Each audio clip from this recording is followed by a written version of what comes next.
कौन कहता है बुने हुए ख्वाब सच्चे नहीं होते?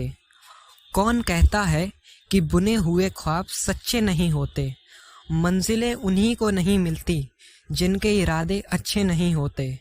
रूखी सूखी रोटी और धक्के तो बहुत खाए हैं जिंदगी में, लेकिन आज देख रहा हूँ कि सफलता के फल कभी कच्चे नहीं होते।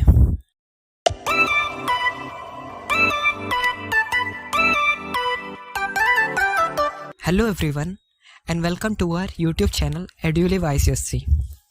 जैसा कि आप थंबनेल देख चुके हो, उस थंबनेल में गेट सेट गो ये तीनों वर्ड्स एक थीम के रिलेटेड लिखे गए। ये मैंने ऐसे ही नहीं लगा दिए। गेट का मतलब यहाँ जनवरी से है।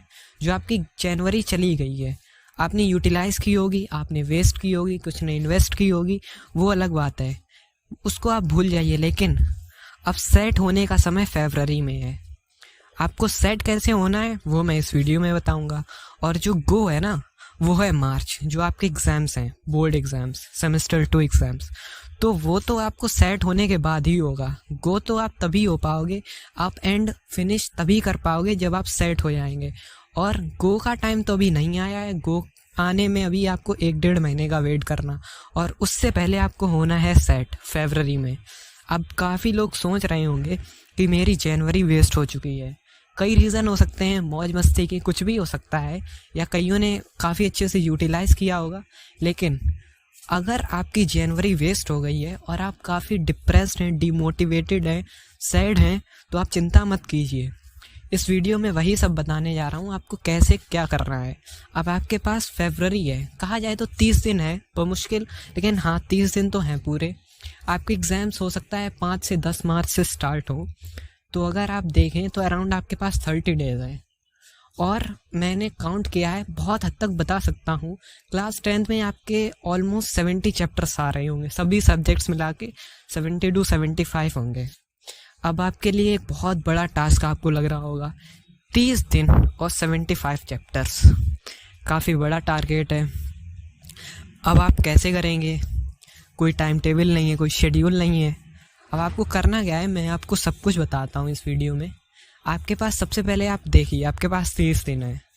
30 दिन आपके एग्ज़ाम चलने हैं, टोटल 60 डेज़ हैं। लेकिन यहाँ पे आप जो आखिरी के 30 दिन है वो आप एग्ज़ाम्स को ही दीजिए। तैयारी के लिए, प्रिपरेशन के लिए आपके पास सिर्फ 30 दिन है। और अब 30 दिन में करना क्या है, आपको एक स्ट्रीक बनानी होगी, एक कंटिन्यू होगी कि आपको करना कैसे है।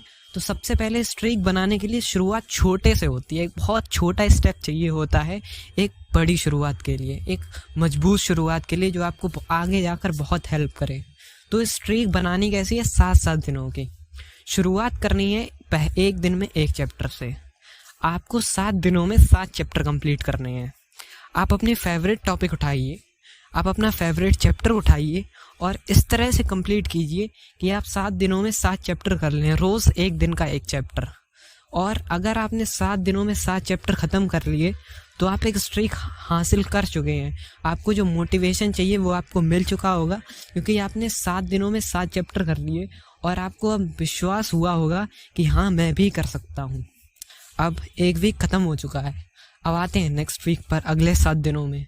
अब अगले 7 दिनों में करना क्या है, आप कोशिश करें कि आप रोज़ 2 चैप्टर कंप्लीट करें। काफ़ी मुश्किल होगा, एक दिन में 1 से सीधे एक दिन में 2 से, हो सकता है आप 4 दिन ही 2 चैप्टर कर पाएँ, लेकिन एवरेज आपने अगले 7 दिनों में 10 चैप्टर निपटा लिए, तो आपके अराउंड 17 चैप्टर्स कंप्लीट हो गए हैं अगले 14 डेज़ में। अब आपके पास बचे हैं 16 डेज़। फिर आप अगले 7 दिनों में क्या करिए, अब आप किसी भी तरह रोज़ 2 चैप्टर निपटाइए, ठीक है। तो अगले 7 दिनों में आपने 14 और चैप्टर्स निपटा लिए, तो यहाँ पे अब टोटल आपने 31 चैप्टर्स कंप्लीट कर लिए हैं इन 21 डेज़। बचे हैं आपके पास 9 दिन। अब क्या है, जब आपके पास आखिरी के 8-9 दिन बचेंगे तो उसके बाद स्कूल्स भी थोड़ी छुट्टियाँ दे देता है कि प्रिपरेशन के लिए आप खुद भी ले लेते हो। तो अगले 9 दिनों में आपको, अगर आप छुट्टियां ले रहे हो और स्कूल्स भी दे रहा है कि आपको 4 दिन या 3 दिन या 5 दिन की छुट्टी मिल रही है, तो इस तरह से अगले 9 दिनों में आपको रोज़ 3 चैप्टर कंप्लीट करने हैं रोज़। इस तरह से आप 27 चैप्टर्स और कंप्लीट कर लोगे। तो अराउंड 50+ चैप्टर्स आपने 30 डेज़ में कंप्लीट कर लिए था। 50+, तो आपको इस शेड्यूल से ही हो जाएंगे 50+। और अगर आपके पास एक्स्ट्रा संडेज़ भी आते हैं बीच में, संडेज़ को आप ज़्यादा टाइम भी दे सकते हो, अच्छा खासा आप टाइम दे सकते हो। तो इस तरह से अराउंड आप 60 चैप्टर्स हर हालत में कंप्लीट कर लोगे। और आपके पास बच गए 10 से 15 चैप्टर। तो आप एक चीज़ आप भूल रहे हो कि आपके जो 30 दिन एग्ज़ाम्स चलेंगे ना, उसमें हर एग्ज़ाम के बाद एवरेज पे 3 दिन का गैप मिलेगा। और आप जो 3 दिन का गैप है ना, अगर आप वो 3 दिन भी खूब देंगे तो आप बहुत आसानी से अपना वो जो बचे हुए 2-3 चैप्टर बच गए हैं ना हर सब्जेक्ट के, वो भी हो जाएंगे और आप पूरा रिवाइज कर लेंगे, एकदम प्रिपेयर, वेल प्रिपेयर्ड। तो इस वीडियो से मुझे बताना गया था कि आपको डीमोटिवेट नहीं होना है। सबसे पहले तो आपको मोटिवेशन लूज़ नहीं करना है। आपका मोटिवेशन ही आपकी पावर है। और वही जो 30 डेज़ है ना, वही आपको 30 डेज़ आपको साल भर का ज़्यादा जो आप प्रिपरेशन कर सकते थे ना, वो आप 30 दिन में ही कर लेंगे। क्योंकि क्या है, आपका भले ही आपका ये सेमेस्टर 2 हो, लेकिन याद करिए ये आपका सिर्फ 50% सिलेबस आ रहा है। और 50 भी ना कहूँ तो 40% ही है। तो 40% सिलेबस के लिए 1-1.5 महीना काफ़ी होता है। अगर आपने कुछ भी ना पढ़ा तो भी बहुत होता है। क्योंकि मैं खुद पढ़ चुका हूँ, तो मैं आपको बताऊँ, इंग्लिश के लिए आपको 1-2 दिन से ज़्यादा का टाइम नहीं लगता है। लिटरेचर में भले ही सब्जेक्टिव है तो भी आपको ज़्यादा टाइम नहीं लगेगा। ये आप बिलीव करिए, 2 दिन से ज़्यादा टाइम नहीं लगेगा लिटरेचर में। लैंग्वेज में आपको भी उसमें भी नहीं लगेगा टाइम। मैथ्स को आपको देना पड़ेगा टाइम, और सभी सब्जेक्ट्स ज़्यादा टाइम नहीं लेते हैं। मैथ्स में ही ज़्यादा टाइम लगेगा और उसमें आपको अच्छी खासी छुट्टियाँ भी मिलती हैं। CISE ये काम बहुत अच्छा करता है कि वो जो एग्ज़ाम्स है ना, उन जैसा एग्ज़ाम्स है, टफनेस है जैसा एग्ज़ाम का, उस हिसाब से छुट्टियाँ भी ज़्यादा मिलती हैं।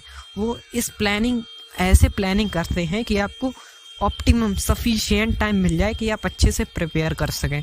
सेमेस्टर 1 की ही आप डेट शीट देख लो, काफ़ी हद तक सही थी, मैं कह सकता हूँ। बहुत अच्छी नहीं थी क्योंकि लूप होल्स हर जगह होते हैं, लेकिन काफ़ी बढ़िया थी डेट शीट, जहाँ तक कहा जा सकता है। वो हमेशा ही ऐसा करते हैं। CBSE ने 10-12 दिनों में वो सेमेस्टर 1 एग्ज़ाम्स कंप्लीट करा लिए थे, लेकिन ICSE ने थोड़ा लंबा चलाया था। ये प्लस पॉइंट है आपके लिए, और ऐसा इस बार भी होगा। आपके पास डेट शीट आपके एग्ज़ाम शुरू होने से 25 दिन पहले होगी, ये पक्का कंफर्म है। आपको 20-25 दिन पहले ही आपको डेट शीट मिल चुकी होगी और आप अपनी उस तरह से प्रिपरेशन स्टार्ट कर सकते हो। आपको मतलब ये है कि अगर आप ये सोच के बैठे हैं कि मेरे पास 30 दिन बचे हैं, अब कुछ नहीं हो सकता, तो ये आपकी भूल है और आप अपना हर दिन वेस्ट करोगे इस तरह से। आपको जो मैंने तरीका बताया है ना, आप 7-7 दिन का, आप जो मैंने स्ट्रीक बताई है उस तरह से फॉलो करिए। 7-7 दिन का आप रो बनाइए, मतलब इस तरह से आप एक टाइम टेबल ये आपका हो जाएगा जो आपको शेड्यूल बनाना है अगले 7-7 दिनों का। इससे आपको बहुत हेल्प मिलेगी। ये एक टारगेट तरह है, ये एक टारगेट है जो आप बहुत अच्छे से फॉलो कर सकते हो। क्योंकि क्या है, हर शुरुआत 3 चैप्टर से नहीं होती कि मैं आज ही 3 चैप्टर करूँगा, ऐसा नहीं होता है। रोज़ 1 चैप्टर से ही स्टार्ट होती है। एक स्मॉल स्टेप चाहिए होता है एक बड़ी जीत के लिए, तो वही आपको करना है और वही मैंने बताया है। अब जैसे ही आपकी डेट शीट आ जाएगी तो एक मैं बहुत अच्छा सा मतलब वेल प्रिपेयर्ड एक टाइम टेबल आपको प्रोवाइड करूँगा अपने यूट्यूब चैनल पर ही, और आप उसको फॉलो कर सकते हैं। मैं बहुत अच्छे से मतलब तैयार करूँगा, एक शेड्यूल भी आपको बना के दूँगा। अगर आप उसे फॉलो करना चाहते हैं तो आप वो फॉलो करें, वरना जो मैंने आपको तरीका बताया है ये भी बहुत बेस्ट है। ये thank you. If you have enjoyed this video, make sure to like the video and subscribe our channel. Thank you.